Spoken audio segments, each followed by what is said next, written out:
देशद्रोह की धारा पर सुप्रीम कोर्ट की टिप्पणी। केंद्र सरकार कानून पर फिर से करे विचार। नागरिकों के अधिकार की रक्षा सबसे जरूरी। जुलाई में फिर होगी सुनवाई।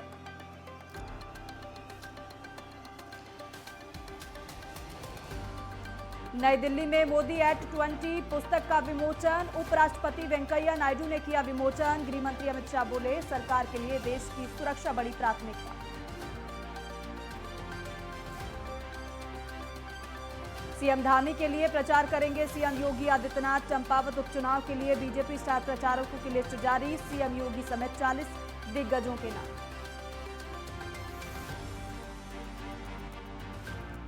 चंपावत उपचुनाव के लिए कांग्रेस प्रत्याशी निर्मला गहतोड़ी ने किया नामांकन। कांग्रेस के कई दिग्गज नेता रहे मौजूद। 31 मई को चंपावत में होगी वोटिंग।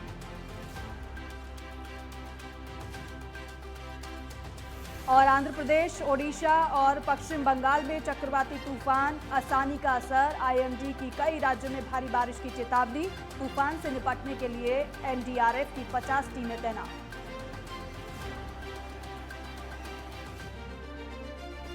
इस बुलेटिन के प्रायोजक हैं विमल। सुबह एक हो तो दिल भी एक होनी चाहिए। विमल, बोलो सुबह केसरी।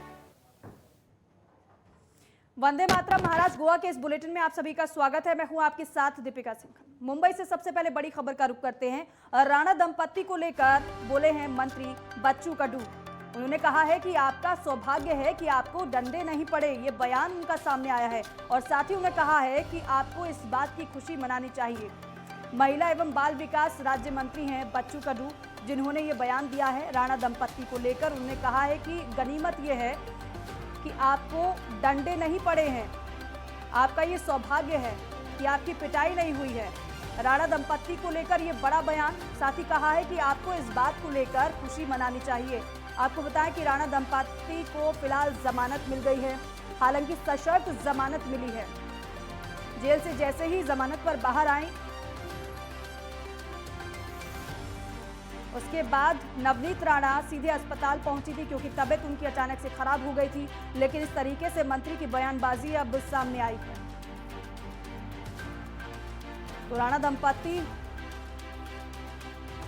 पर मंत्री का बयान सामने आया है। उन्होंने कहा है कि आपको इस बात की खुशी मनानी चाहिए कि आपकी पिटाई नहीं हुई, आपको डंडे नहीं पड़े हैं। ये भी बताएं कि महिला एवं बाल विकास राज्य मंत्री हैं बच्चू कडू, जिन्होंने बयान दिया।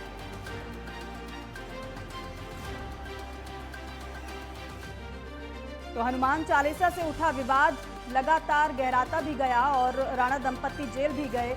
जमानत भी मिली। सशर्त जमानत पर बाहर हैं फिलहाल राणा दंपत्ति, लेकिन बयानबाजी का दौर अभी भी जारी है।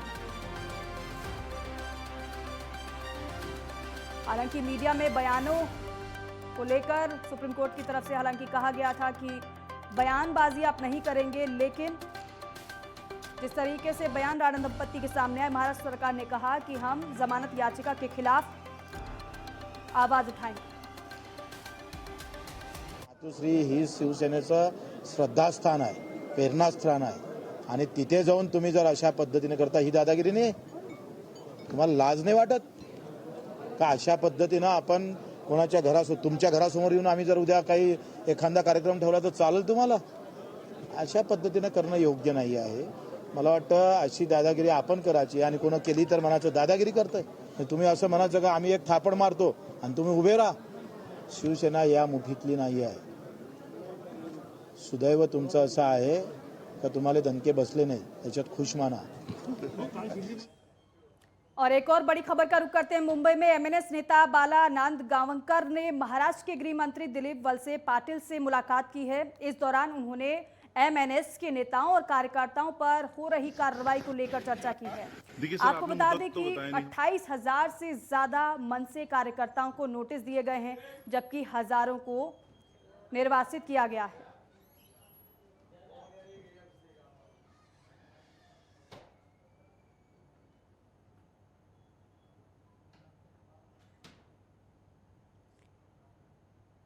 तो दिलीप वलसे पाटिल से नांदगावकर ने मुलाकात की है।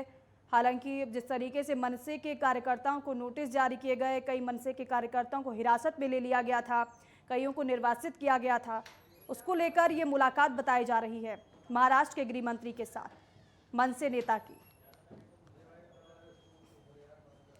तो आपको बता दें कि 28,000 से ज्यादा मनसे के कार्यकर्ताओं को नोटिस दिए गए हैं, जबकि हजारों को निर्वासित किया गया है। और इस मुलाकात के बारे में जानकारी मिल रही है कि मनसे के नेताओं और कार्यकर्ताओं पर हो रही कार्रवाई को लेकर दोनों नेताओं के बीच मुलाकात हुई है।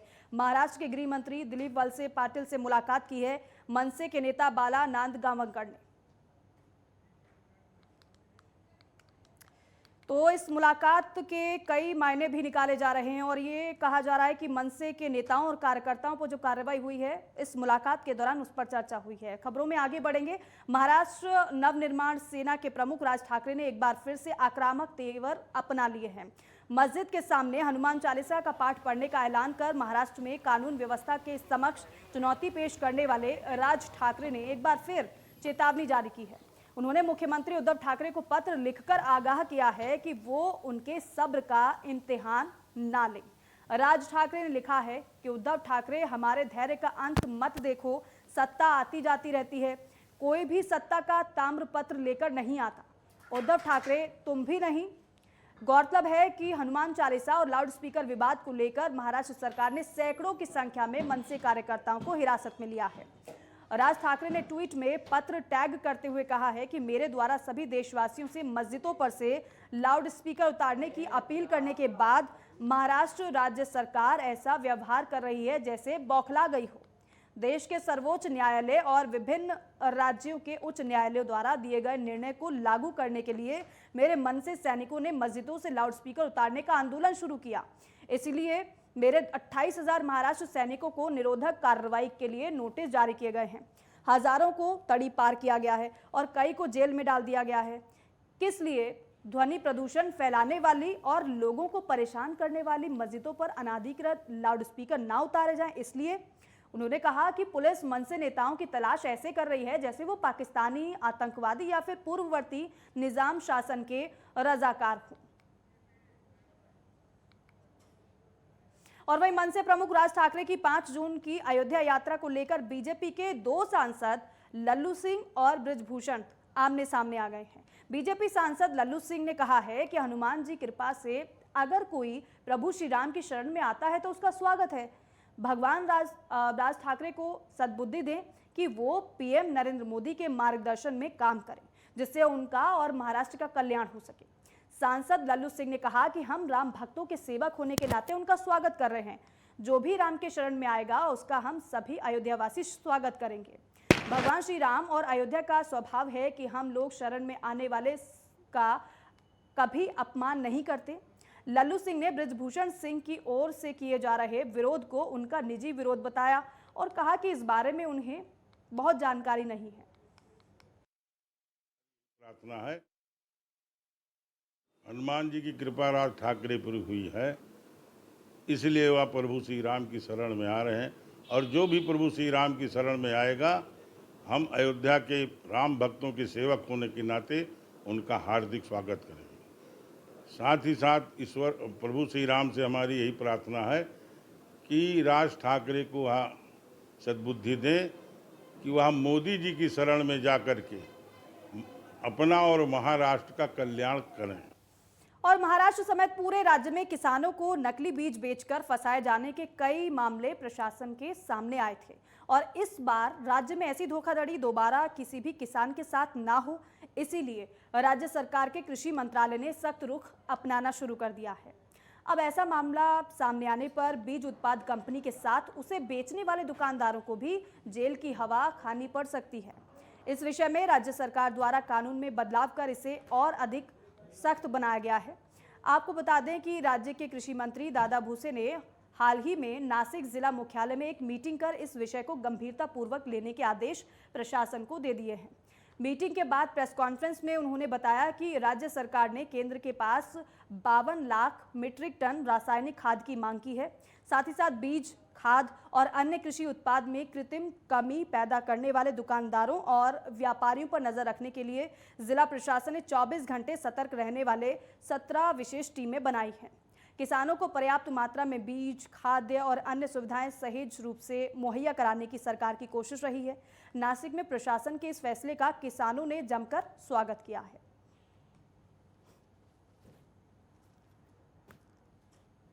मातोश्री ही शिवसेनेचं श्रद्धास्थान आहे, प्रेरणास्थान आहे आणि तिथे जाऊन तुम्ही जर अशा पद्धतीने करता ही दादागिरी नाही, तुम्हाला लाज नाही वाटत का? अशा पद्धतीनं आपण कोणाच्या घरासमोर, तुमच्या घरासमोर येऊन आम्ही जर उद्या काही एखादा और वहीं नांदेड़ में आदित्य ठाकरे ने बीजेपी पर निशाना साधते हुए कहा है कि अलग अलग लोग हमें सिखा रहे हैं कि धर्म क्या है, हिंदुत्व क्या है।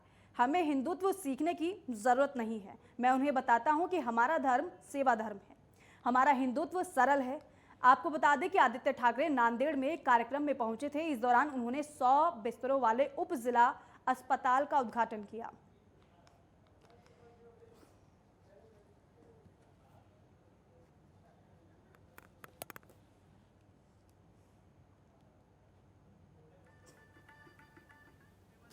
हल्ली अनेक वेळा वेगळ्या वेगळ्या लोकांकडून धर्म म्हणजे काय, हिंदुत्व म्हणजे काय हे आम्हाला शिकवलं जातं।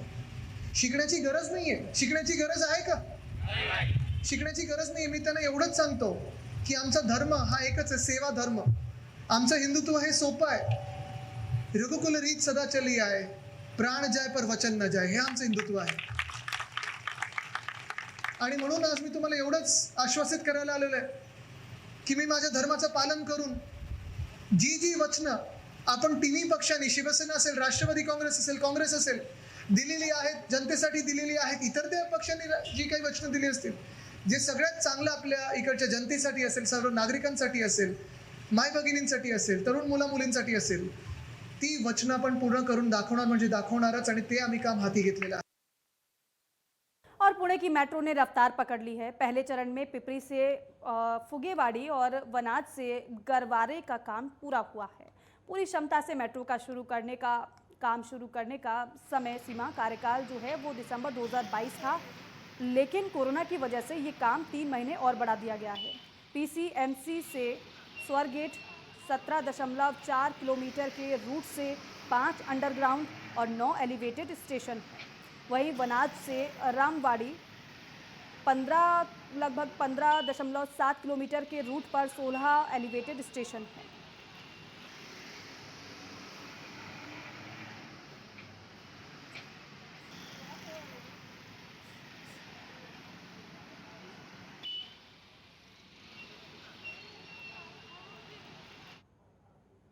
और पुणे में शनिवार मंदिर के सामने राष्ट्रव्यापी कांग्रेस की ओर से महाआरती का आयोजन किया गया। बढ़ती महंगाई पर केंद्र सरकार के विरोध में आंदोलन किया गया।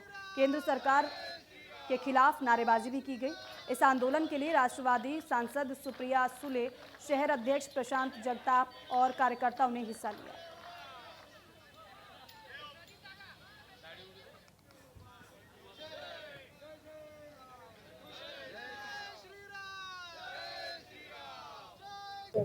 आज की महाराष्ट्र के और देश के पेपर और जो वर्तमान पत्र आए उसमें सुबह ऐसी न्यूज आई है जो शायद आपने भी पढ़ी होगी कि इस देश में करोड़ों महिलाओं को सिलेंडर दिया गया, लेकिन 1 करोड़ ऐसी महिला है जिन्होंने रिफिल नहीं किया, फिर से उसको नहीं भरा। तो इससे ही हम सबको पता चलता है कि वो जो स्कीम है वो शायद फेल हो चुकी है। और फिलहाल यहाँ वक्त हो गया एक छोटे से ब्रेक का, फौरन लौटेंगे।